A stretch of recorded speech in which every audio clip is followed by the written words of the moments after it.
Hi everybody, it's only me. I'm back to do another buyer's guide tonight. I'm going to do Diamond Head. Come on, go and lie down.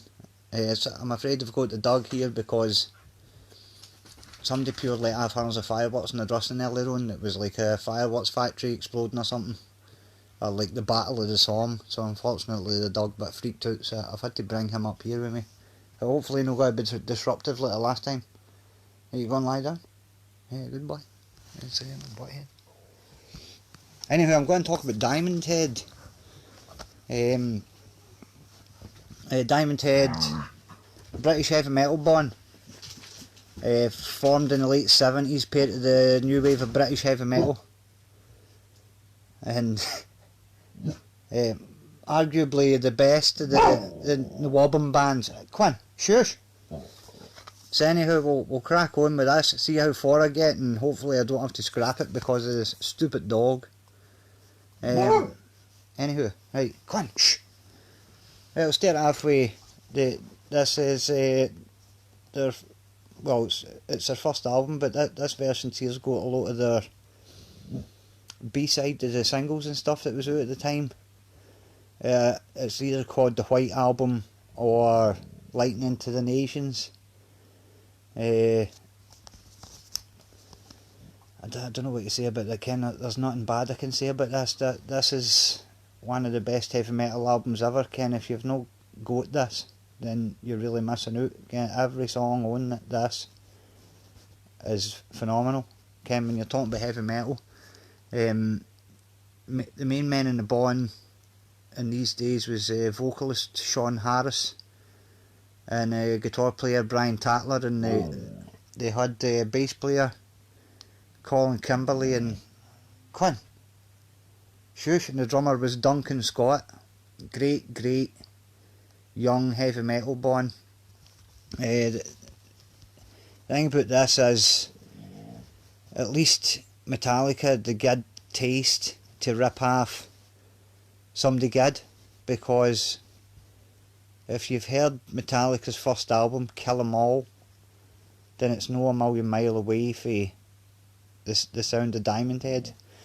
And Metallica played quite a few of Diamond Head's songs. Am I Evil, Helpless, The Prince. A lot of folks here like Metallica.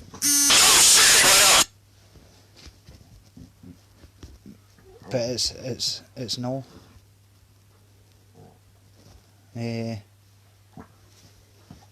So anyhow, moving on. Next album out, Borrowed Time, made by the same lineup, but this time they had been picked up by a major label, MCA Records, and this was their first official proper album. Covered by Rodney Matthews there, that would do album covers by folk like Magnum and stuff. Quite a nice album cover. This one, I don't know if the production suits it as good as the first album. The first album's like a nice blend of Black Sabbath meeting Led Zeppelin, kind of mixture of the heavy riffs with the kind of emotional side of Led Zeppelin. That kind of gets lost in the mix in this album, but again, all the songs are great. It's a good heavy metal album. In the Heat of the Night, To Heaven from Hell, a re-recording of Lightning to the Nations and Am I Evil, which are inferior to the ones that are on the White Album. Borrowed Time, good track, and they're on this version a lot of bonus tracks and stuff. That's another good album. Next up, they released this one, Canterbury. It's 1983, I think this came out. This is where it kind of started going tits up for Diamond Head. They started kind of trying to change their music a wee bit. They want it to be like Led Zeppelin, where they could kind of move their music about. In fact, there was a famous quote that was on, I think it was in Sounds. It was a picture of Diamond Head with the quote, "We're the new Led Zeppelin," which turned a few folk off from, because in the days Led Zeppelin was was the word now. Just kind of above reproach, Led Zeppelin. Kind of, it was as good. You couldn't get any better. And for some bunch of upstarts to say that the new Led Zeppelin got them a bit of heat, as you notice on the back there's only a picture of two guys because they'd booted Colin Kimberly and Duncan Scott out, and got a bunch of new guys in to play that were probably better technical musicians, but no. Sometimes folk have got a feel for things that it's just better.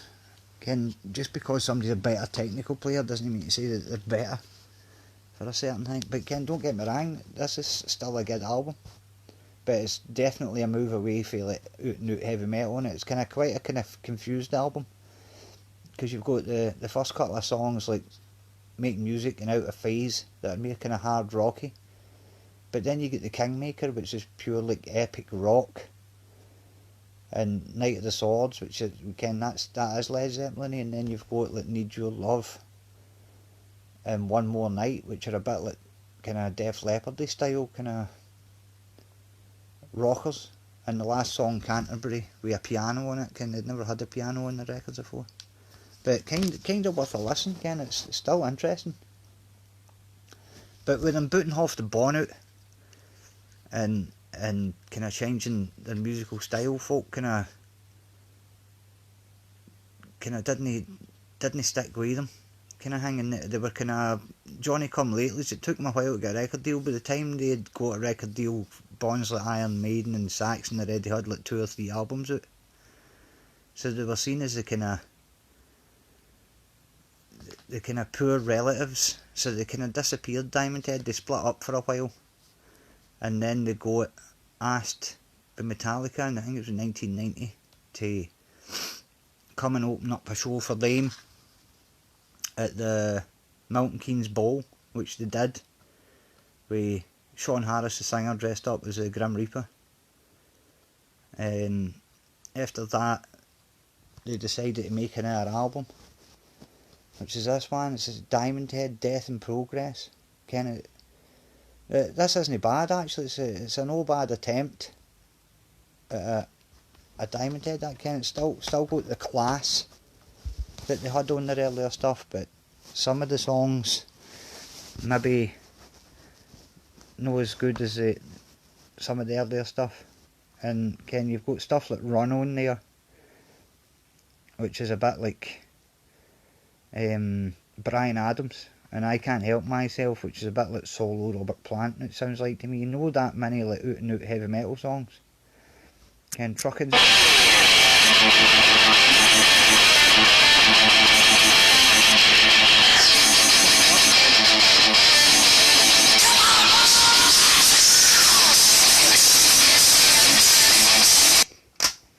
Oh well. Couldn't answer that because I'm live. This one came out not long after that. It's Diamond Head live at the BBC. This is the kind of BBC sessions. Stuff for the Friday Rock Show, Reading and In Session, 1980. That's in it, quite a nice one. That's pretty rare. I paid a fortune for that. I couldn't get that anywhere. But really good album then. Sean Harris left no long after that because he wasn't really that much into it, so they got another singer, a guy called Nick Tart, and he gave them a kind of heavy metal Bad Company kind of feel. But they made this album all be reeled. At the time I thought it was quite good, but now you put it on, you can't remember anything about it. Mine All Mine's alright, and they Give It to Ken. The first 2 songs are alright, but after that it's a bit too bluesy to be Diamond Head, in my opinion. Nick Tart was a good singer, but he was nothing like, he was more a kind of traditional kind of bluesy singer than what's his name, Sean Harris. It was a good attempt at, but it just wasn't Diamond Head at all. And then they went on a tour and they did this, got this live, it's almost like a double live this, called It's Electric. And if you look at it, Ken, for the track listing, it's all the classics here mixed in with stuff after that All Will Be Revealed album, which means the classics are good and the new stuff kind of drags it down a wee bit. I think some of the arrangements have been changed on them as well, because I think, if I remember right, to the Devil Is Due and stuff, I was expecting that to be a lot better, but it wasn't that good. But well worth picking up for a wee Diamond Head live experience. Again, I could have made a better cover than that, but couldn't I? I mean, like that. It's like a mugshot in it. It's like, if you imagine like that, like something across here, it's like you're walking behind the bar in it, and there's 5 guys come up to get a pint. I mean, you could at least go to a pint or something. God's sake. Anywho, Nick Tart made another album with him. It was called What's In Your Head. I bought it, but I didn't like it. I got rid of it. I didn't like Ken. I was never going to listen to it. There was no point keeping it. It was a kind of weirder album than All Will Be Revealed. Nothing like Diamond Head at all. So I mean, that had to go. And eventually Nick Tart had to go and all. And Diamond Head was kind of dead and buried for a while. But then they got this, I think he's Swedish or Norwegian, a guy called Rasmus Bohm Anderson. And Ken, when I heard they'd got like a funny kind of a new singer, it's like, Ken, it'll be made of that kind of heavy Bad Company stuff, but wasn't he actually? He sounds a lot like Sean Harris. At the time, I remember telling my pal Gordon when I got it, "Can you big Diamond Head fan and all?" And I remember telling him when I heard the stuff that had him on it, I says, he sounds more like Sean Harris than Sean Harris does. And they did this album called Diamond Head, and a few folk had told me through the grapevine that this was good stuff. And I heard the first track of it, which is Bones, and it was like, hey, that song's pretty good. Thinking that, Ken, like the All Be Revealed album, Ken, the first couple of songs be alright, the rest of it be kind of rubbish. But this is actually the best heavy metal album that came out that year. I'm pretty sure it was 2016. It was, Ken, you get heavy metal albums now, and it's not like when you were younger, Ken. It's like, aye, Ken, there's a couple of good songs there, aye, Ken, that sounds a bit like this or that or whatever, Ken, some of the old stuff. But Ken, you can't put new stuff with old stuff, because Ken, you grew up with old stuff, and Ken, that's pure classic just because of the nostalgia and stuff. But this Diamond Head, Ken, that is, Ken, I'm going to go out there and say it, that is as good as the White Album. Ken, no, it's classic, obviously. Ken didn't have the same impact, but in terms of just good songs and a good quality album, Ken, it's a pity that Diamond Head by this time the scene is kind of really all guys and no worth bothering about. But Ken, that's as good a modern old school heavy metal album as you can get. That self-titled Diamond Head album for 2016. Ken, they'd very much tried to get the soon of the White Album, and then they are saying last year this came out, and this is the latest album. It's called The Coffin Train, and because the Diamond Head album was that good, Ken, I was like, you'll never be able to be as good as that. That was just a flash in the pan. And when I go at this and I put it on, it's a bit of a different sound for that other album. It's no as much trying to chase the classic kind of Diamond Head sounds, try to do its own hang a wee bit. But once I'd listened to it about 3 times, I actually thought it might be better. Ken, so I mean that's 2 back-to-back right good heavy metal albums by a band that should have been dead and buried years ago. This one, they're going for maybe a kind of, it's a lot bigger sounding, reverby. Ken, the Diamond Head album sounded like a band playing the corner of the room like a heavy metal album should, but this just sounds bigger, and a lot of the songs are a bit, the first 2 are kind of straightforward kind of heavy metal songs, but the rest of it's gone for a more kind of epic style of heavy metal. When folk talk about modern Iron Maiden, they always talk about, oh, it's dead progressive and epic. Iron Maiden's about as progressive as, I don't know, it's something that's no progressive. You know what I mean? It's about as progressive as your grandpa. But this is actually really good. The singing on it by that Rasmus Baum Anderson on this is phenomenal. It really is good. Enough folk didn't buy this. This should have been Heavy Metal Album of the Year last year. In fact, I would even put it above Firepower by Judas Priest. Firepower's pretty good. I did enjoy it, but there was something about it. It was as if they were trying to go back and relive something else, whereas this was trying to push the boundaries and do something a wee bit different. So if you're looking for something good and modern to listen to, get hold of the Coffin Train. It's right good. Good riffs, good singing, good heavy metal music. That's all the studio albums done. I'm just going to run through some of this other stuff I've got.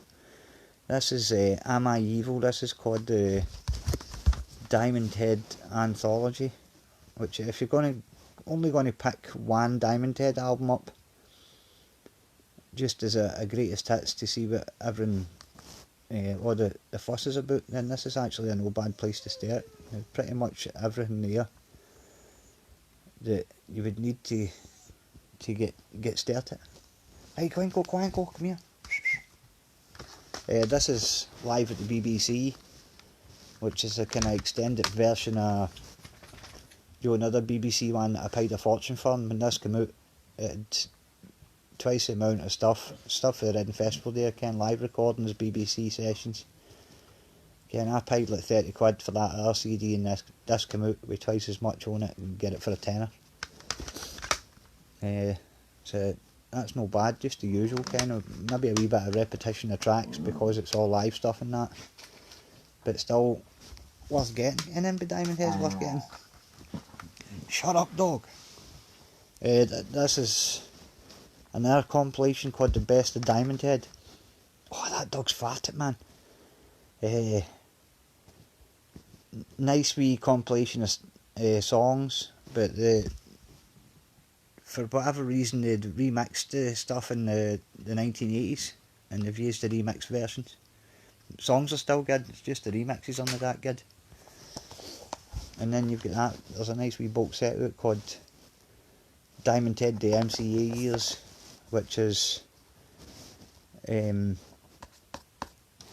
Borrowed Time album, Canterbury album, and I guess it was live at Reading. Live at Reading. The end there. But a load of bonus tracks here, a lot of the ones that are new and the ones that I just was looking at a minute ago. So I mean that's Diamond Head, one of the great nearly bands. Should have been massive. That first album, the White Album, should have said it. Out of all the Wobble albums, I would even go as far as to say that the White Album with Diamond Head's the best one. Better than Iron Maiden's first album, better than On Through the Night by Def Leppard, better than Wheels of Steel and Strong Arm of the Law. You just wonder where it all went wrong. See, one of the things where it went wrong was the band were managed by Sean Harris, the singer's ma, and Foreigner's manager Bud Prager came over to see them, and his mom basically telling him to bugger off. He was heavyweight American manager, manager of the Foreigner at the time. He was big, and his mum telling him bugger off. Just shows you. But if you want to get into a bit of Diamond Head, that's where to start. I'll do a wee recap before I go, because I need to go and open the window because this dog's stinking. You.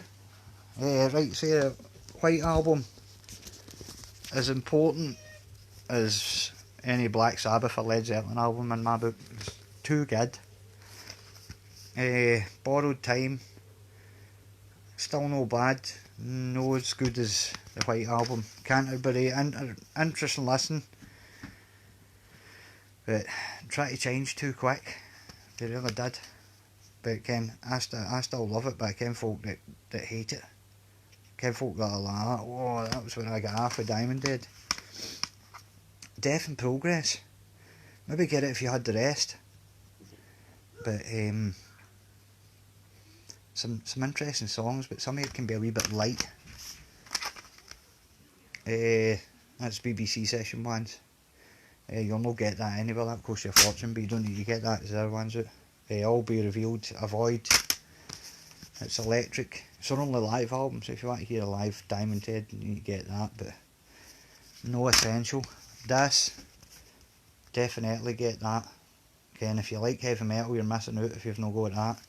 Ditto that. Ken, you're talking about two of the best heavy metal albums of the new millennium. Ken, you need to hear that. Ken, if you've not heard it, go on YouTube, listen to a couple of songs.